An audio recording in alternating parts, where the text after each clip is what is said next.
இன்னும் அனைவருக்கும் தேவி கஃபேன் இனிய தமிழ் புத்தாண்டு நல்வாழ்த்துக்கள். இன்றைக்கி எங்காவது வருஷ பிறப்பு தொலைக்கு என்னன்னு பார்க்கலாம் வாங்க. சுட சுட சாதம், மோர் குழம்பு, ஆப்பிள் போட்டு மோர் குழம்பு பண்ணியிருக்கேன். நல்லா சூப்பராக ஸ்வீட்டாக டேஸ்ட்டாக இருக்கும். பீன்ஸ் பருப்புசிலி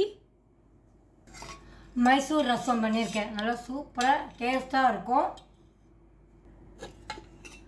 மாங்காய் தயிர், மாங்காய் பச்சடி. இன்றைக்கி மாங்காய் பச்சடி பண்ணணும் சாஸ்திரம், அதனால் மாங்காய் பச்சடி பண்ணியிருக்கேன். வெள்ளரிக்காய் தயிர் பச்சடி, வடை பண்ணியிருக்கேன், முப்பருப்பு வடை பண்ணியிருக்கேன். பாயசம் பண்ணியிருக்கேன். இந்த பாயசம் நல்லா சூப்பராக டேஸ்ட்டாக இருக்கும். ஜவ்வரிசி சாக்லேட் பாயசம் பண்ணியிருக்கேன். இது சின்ன குழந்தைங்களாம் ரொம்ப பிடிக்கும். எப்பயும் போல் தயிர் வச்சுருக்கேன், இலப்பருப்பு, அப்புறம் நெய், மாங்காய் ஊறுகாய், கொஞ்சமாக இன்ஸ்டன்ட் மாங்காய் ஊறுகாய் பண்ணியிருக்கேன். இதான் இன்றைக்கி எங்காத்து வருஷப்பருப்பு தளிகை. வீடியோ பாருங்கள், லைக் பண்ணுங்கள், ஷேர் பண்ணுங்கள், கமெண்ட் பண்ணுங்கள். மறக்காத தேவி கஃபேக்கு சப்ஸ்கிரைப் பண்ணுங்கள். தேங்க்யூ, பாய்.